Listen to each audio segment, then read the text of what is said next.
Supreme court में लगातार सुनवाई जारी है। Chief justice of India DY Chandrachud, justice GV Pardiwala और जस्टिस मनोज मिश्रा की बेंच मामले की सुनवाई कर रही है। सीजेआई ने कहा कि डॉक्टर्स की सुरक्षा व्यवस्था दुरुस्त करने के लिए टास्क फोर्स बना रहे हैं। इस बीच बड़ी खबर सामने आ रही है।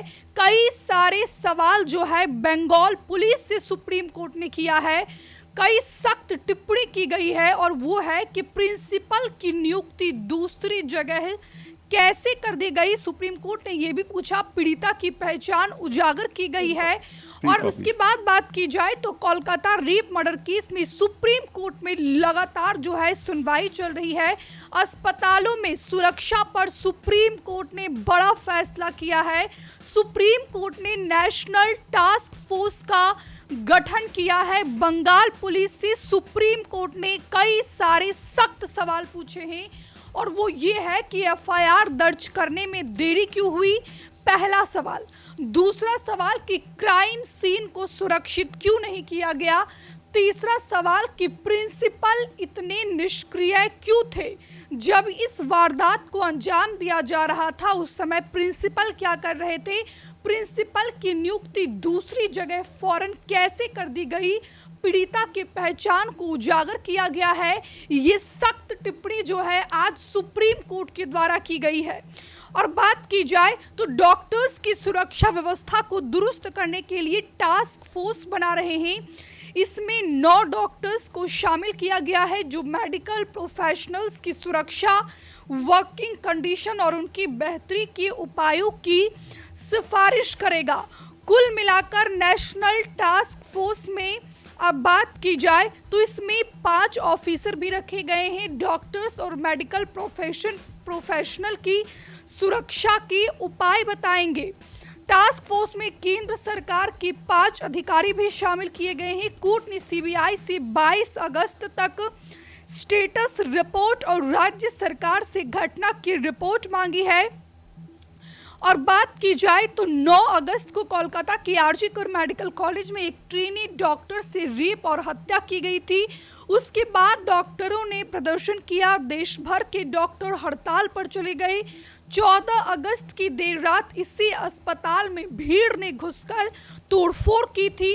19 अगस्त को डॉक्टरों और स्वास्थ्य एवं परिवार कल्याण मंत्रालय के बीच मीटिंग हुई थी। इसमें सहमति नहीं बन पाई और इसके बाद जो है federation of all India medical association ने अपनी हड़ताल जारी रखी। फिलहाल सुनवाई के दौरान क्या कुछ टिप्पणी की गई है, इस समय क्या बहस चल रहा है सुप्रीम कोर्ट में, एक बार वो हम आपको हिंदी में अनुवाद करके समझाते हैं। सीजेआई ने कहा कि क्या प्रिंसिपल छुट्टी पर हैं या सस्पेंड हैं, तो इस पर कपिल सिब्बल ने कहा कि एसआईटी का गठन हो चुका है और वे हाईकोर्ट के निर्देशानुसार छुट्टी पर हैं। जिस पर एसजी ने कहा कि राज्य द्वारा साझा की गई हर जानकारी सीबीआई को दी जानी चाहिए। इस पर कपिल सिब्बल ने कहा कि सोशल मीडिया पर जो कुछ भी है वह सही नहीं है। सीजेआई ने पूछा कि लेकिन एफआईआर दर्ज करने में बेवजह देरी हो रही है। राज्य को यह सुनिश्चित करना चाहिए कि तोड़फोड़ करने वाले को पकड़ा जाए। इस पर कपिल सिब्बल ने कहा कि 37 लोगों को गिरफ्तार किया गया है, 50 एफआईआर दर्ज की गई है। और इस पर एसजी ने कहा कि ये 50 एफआईआर यह जांच ना करने की तैयारी है। सीजेआई ने कहा कि हमें पोस्टमार्टम रिपोर्ट दिखाई जाए।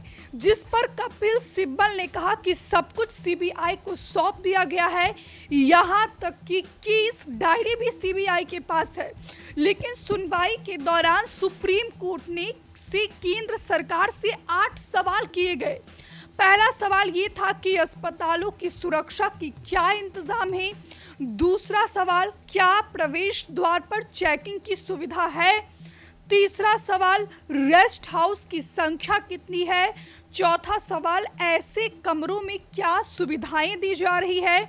और जो अगला सवाल था वो ये है कि क्या अस्पताल के सभी क्षेत्रों में सीसीटीवी कैमरे लगे हैं। मरीजों की समस्या के समाधान का प्रशिक्षण दिया जाता है या नहीं। क्या अस्पतालों के बाहर पुलिस चौकी है?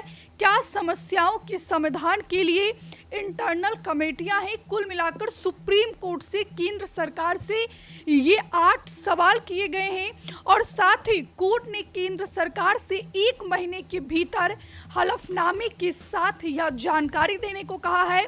सीजेआई ने यह भी कहा कि नेशनल टास्क फोर्स 3 सप्ताह में अंतिम रिपोर्ट दे, 2 महीने के भीतर जो है अंतिम रिपोर्ट दे और इस मसले पर 23 अगस्त को अगली सुनवाई होगी। ये इस बीच बड़ी खबर सामने आ रही है कि सुनवाई जो है 23 अगस्त के लिए टल गई है। कुल मिलाकर आज कई सारे सख्त टिप्पणी जो है सुप्रीम कोर्ट के द्वारा की गई है और खास करके बंगाल पुलिस की कार्यप्रणाली पर भी सुप्रीम कोर्ट ने सवाल खड़े किए हैं। सुप्रीम कोर्ट ने साफ तौर पर कहा कि एफआईआर दर्ज करने में इतनी देरी क्यों हुई और डॉक्टर्स की सुरक्षा को लेकर सुप्रीम कोर्ट ने नेशनल टास्क फोर्स का गठन भी कर दिया है। लगातार हम आपको तस्वीरें दिखा रहे हैं कि जिस तरीके से कोलकाता में डॉक्टर बिटिया के साथ हैवानियत हुई और इसके बाद जो है पूरा देश सुलग उठा और इसके बाद की बात की जाए तो लगातार जो है इस मसले पर विरोध प्रदर्शन के सुर तेज हो गए हैं और इसके बाद सुप्रीम कोर्ट ने जो है इस पर स्वतः संज्ञान लिया और इस पर आज सुनवाई हुई। टास्क फोर्स में ये 5 सदस्य भी रहेंगे। भारत सरकार की कैबिनेट सचिव, भारत सरकार के गृह सचिव, केंद्रीय स्वास्थ्य मंत्रालय के सचिव, नेशनल मेडिकल कमीशन के अध्यक्ष, नेशनल बोर्ड ऑफ एग्जामिनेशंस के अध्यक्ष रहेंगे। और उसके बाद बात की जाए तो सीजेआई ने कहा, साफ तौर पर कहा कि आज महिलाएं तेजी से वर्कप्लेस में शामिल हो रही हैं। इनकी सुरक्षा सुनिश्चित करने और बदलाव लाने के लिए एक और बलात्कार का इंतजार नहीं कर सकते। ये सख्त टिप्पणी जो है सीजेआई के द्वारा की गई है। सुनवाई के दौरान सीजेआई ने कहा कि मौजूदा कानून डॉक्टरों और चिकित्सा कर्मियों को पर्याप्त सुरक्षा प्रदान नहीं करते हैं। सीजेआई ने कहा कि डॉक्टर के पास आराम करने के लिए जगह नहीं है, उनके पास बुनियादी स्वच्छता का ख्याल नहीं रखा जाता, चिकित्सा स्वास्थ्य सेवा इकाइयों में सुरक्षा की कमी है, डॉक्टरों को अनियंत्रित रोगियों को संभालने के लिए छोड़ दिया जाता है, अस्पताल में चिकित्सा पेशेवरों के लिए केवल एक सामान्य शौचालय है, पेशेवरों को शौचालय तक पहुंचने के लिए लंबी दूरी तय करनी पड़ती है। सीजेआई ने यह भी कहा कि हम यह नहीं समझ पा रहे हैं कि राज्य सरकार अस्पताल में हुई तोड़फोड़ के मामले को कैसे नहीं संभाल पाई। हमसे जुड़े रहने के लिए हमारे YouTube चैनल को सब्सक्राइब करें और नई वीडियो की नोटिफिकेशन के लिए बेल आइकॉन को दबाएं।